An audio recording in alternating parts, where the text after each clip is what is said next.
I don't know if I've ever mentioned it on this channel, but I am a big fan of Dynasty Warriors. And so I was very intrigued when this new game was announced, as it seemed like they were mixing up the formula somewhat. Also, just to get this out of the way now, as a Brit, I'm supposed to say Dynasty, but I think Dynasty sounds better, so that's what I'm gonna say. Don't worry though, I'm going to have some fish and chips after this to get my Britishness back, so yeah, we're good there. I also decided to go for the platinum in it because why wouldn't I? Look at the channel, it's sort of what I do. Before we get into it proper, I'm just going to say sorry if I mispronounce any names or anything like that. I'll do my best, but the games themselves change the pronunciations every game or so, which is incredibly confusing. I remember when he was Cow Cow instead of Sao Sao. So what makes this game different from the other Dynasty Warriors games? Well, first off, you play as an original character, please don't steal, and pretty much only said original character. There are a few more characters you can play as in the game, but these are limited time. You basically switch to them in the middle of battle for like a minute or so and then switch back. I get this for the main story, fine, whatever. But it would be really nice to have a bit more freedom after beating the game. That might just be me though. This original character has their own new bits of story, but for the most part it is still the same time period and battles that you've played before, but we all knew that going in and we all love these games anyway. The combat has had a bit of a revamp, with skills in battle in addition to your standard combos, as well as officers now needing a bit more thought to defeat them. It's not just hit them till they die, you need to parry and dodge for openings. So for my first run through of the game, I decided to do all the side missions and whatever else appeared in front of me while I'm going through. This includes the side missions that spawn, but also the tasks given to you by officers as you go through the game, which are also tied to your bond level with said officers. You can't do everything in one run due to some officers only being available with certain factions. You pick your faction at the end of chapter 3 out of 5 total chapters, so there's quite a bit that's unique to each of the 3. The bond tasks you're given are generally kill X with Y weapon type quests, really easy to get done without really going out of your way. There are some for like activating a certain amount of charges or duels which aren't on every battle, but as long as you do them when they are available, you will probably be fine by the time you do all the endings. One thing I did do that was kind of out of the way though was defeating Lu Bu at Hulao Gate. If you've played these games you know do not pursue Lu Bu, but I've never been good at following instructions. The amount of times he killed me in previous games is embarrassing, quite frankly. Should probably mention that I was playing on the easiest difficulty, because I just don't find Dynasty Warriors hard modes fun at all. And considering what I'm going to have to do later in the video, let me have this please and thank you. That being said though, even on easy, my HP got dangerously low a lot. It's definitely not as free as previous games in the series. Still not hard, but harder than like 7, for instance. Anyway, even on easy, Lu Bu was not an easy fight when I first got there. It's pretty obvious they wanted you to come back when you were a higher level to do this. He does loads of damage as you'd expect, but the hardest part for me is when he was on red hair. He just would not sit still. Honestly, once he was off the horse, he was far more manageable. For my first run, I ended up teaming up with Liu Bei and Shu, as that's what I normally do. I normally go Shu, Wu, Wei, and then that leads into Jin. Obviously, there's no Jin in this game, so it's not as important, but I still stuck with my system. So yeah, first playthrough doing everything I came across probably took somewhere between 20 or 30 hours. I really should have made a note of the exact number, but I didn't, my bad. After getting the Shu ending, the first thing I did was rewind to get the true ending. You see, every faction has a normal ending and a true ending. I personally think true is perhaps a bad word to use, as these need you to go against what is supposed to happen, like saving someone who is supposed to die, for example. I think good ending would have been a much better name for it, but it really isn't that important, it's just something I wanted to mention. The game is thankfully very generous in putting rewind points before every major battle that will affect the ending, and lets you jump ahead after doing the requirement. You don't need to manually play the same battles until the next turning point, you can just jump to it. This is great, thank you for not wasting my time. So yeah, I did the Shu true ending, needing you to defeat Cao Cao at Changban instead of escaping. This is really difficult at this point. I think the game expects you to get all the normal endings first, but it's still doable after beating the story one time. I don't know if you can do any of these on a first run, by the way. I don't know if the true endings unlock after beating the game. Comment if you know, because I don't. But yeah, Shu's true ending, from what I can tell, is basically the same. Like, what is even the point then? It doesn't make Chirby any easier, it's basically the same, I don't get it. After that letdown, I moved on to Wu, fully prepared for the true ending to again be basically the same thing. One thing I did notice though on this second run through is that all the side missions are basically the same but with different characters relating to the faction you're on. Like, could you at least switch the side that I'm coming in from? I won't talk in detail about the story, by the way. You know the story if you've played a Dynasty Warriors before. What I will complain a bit about is the true ending. For Wu, you need to save both Sun Jian and Sun Ce in the missions where they're supposed to die. This is fine and is more what I expected from the true ending. However, this doesn't alter the story, like, at all. They both fake their deaths and the story progresses as normal. This winds me up so much. You couldn't have had them just stick around as extra units in battles? That's all I'm asking. Saying this though, the actual ending part is considerably different than the normal ending, so at least they got that right. You can tell I'm writing this as I go through the stories, because wouldn't you know it, the Wei story does just that, having characters you save like Dian Wei appear in later battles. This is exactly what I had in mind when I heard you could save people. The ones you save are then the key to saving later people, and that then lets you prevent the fire attack. This was easily my favourite of the true endings, as it changed the most and in fact cuts the last battle from Wei because you just win at Chirby instead of needing to retreat. After getting all 6 endings though, it was time to do some cleanup. In case you didn't know, you can see all the stuff you need in the records section at an inn. This includes missions, bonds, weapons, and music tracks among others. The only bond I have not maxed was Sun Jian, and this is because you have to play a few missions in chapter 4 after saving him, as opposed to jumping ahead to the Sun Ce rescue mission. This gives you a mission from Yuanhua, and after doing that you can then jump to chapter 5 for the final bond event for Sun Jian, and my final one overall. Or so I thought. Turns out I never did any of Zhang Jiao's, so back to chapter 1 we go. This was actually too easy. I wasn't able to do the training because I was too strong for a lot of the requirements. I was killing things too quick. So I went to do some other stuff and then I was going to come back to the final bonding event later. I went to chapter 5 for Shu because apparently I missed a side mission and that is where it looked like it would be. Imagine my surprise when Zhang Jiao was there, on chapter 5. I was surprised as he's firmly not alive at this point, but what do I know? I then looked up the last side mission because I couldn't find it anywhere, and it's for maxing peace in all the regions, so I got to work on that one region I hadn't got yet, the Liang province. I just fought skirmishes in the small lump of land where it was until it was maxed.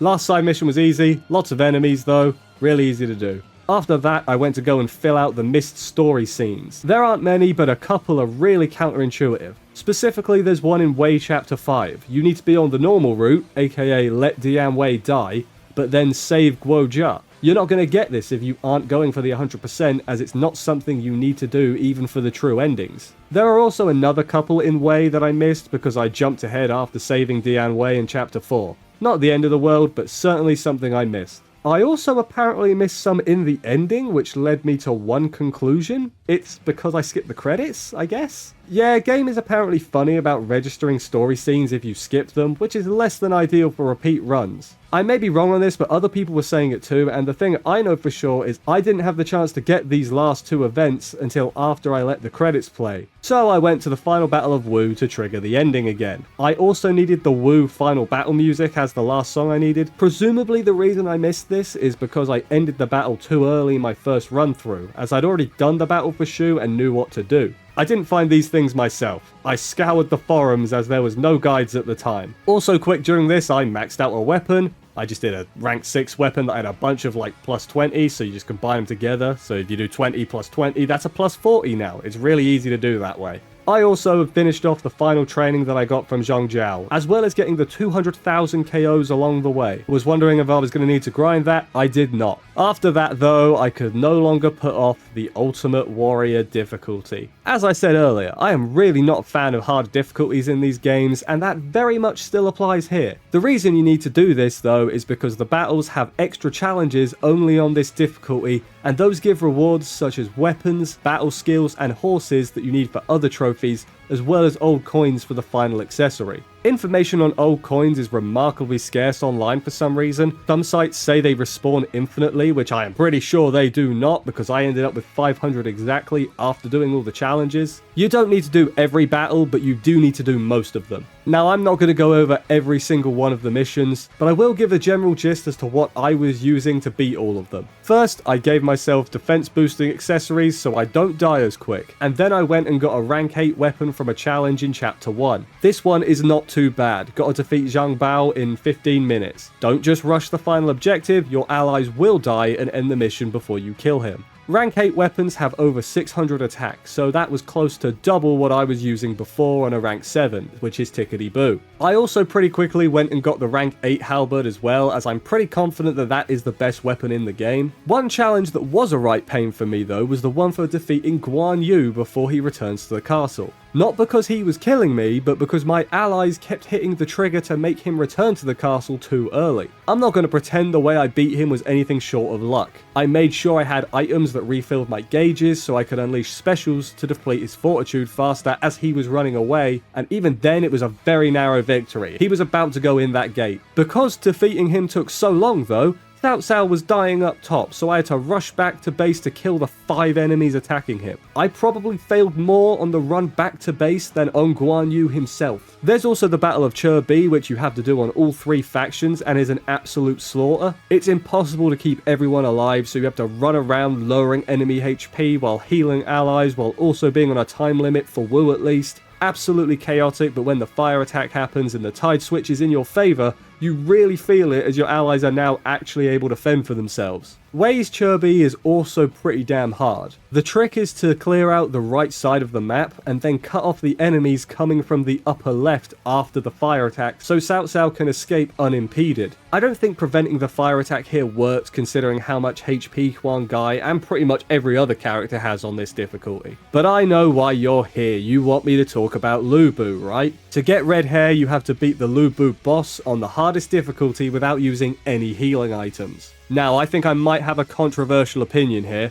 This fight is incredibly fun. All that stuff I said about not liking the hardest difficulty goes out the window for this fight. It's basically one-on-one, as most of your allies will die pretty early, and it's all about learning the pattern and when you can attack. Despite talking about it last, I actually did this in the middle of the challenges because I thought red hair might make everything else easier because it's faster. Yes, this will take you many tries, but as long as you learn something each death, you are good, you are learning. I never felt I died for any BS reason. It was a mistimed block. It was my fault. This fight is incredibly fair. The hardest part of it is the end. You need to deplete his fortitude fast before he does a Muso attack and then recharges. His Muso isn't a screen wipe thankfully, so you can just backstep out of the way, and the best way to deplete his fortitude bar is to counter and keep hitting, which is good. You've been countering the whole fight, so just keep it up. This boss is very well designed in my opinion, and it's a lot more fun than trying to finagle Guan Yu to stay out the castle or have the rams move faster towards a gate by not looking at them. Stuff that needs you to abuse unintentional mechanics. Yes, this is difficult, but it's a skill check.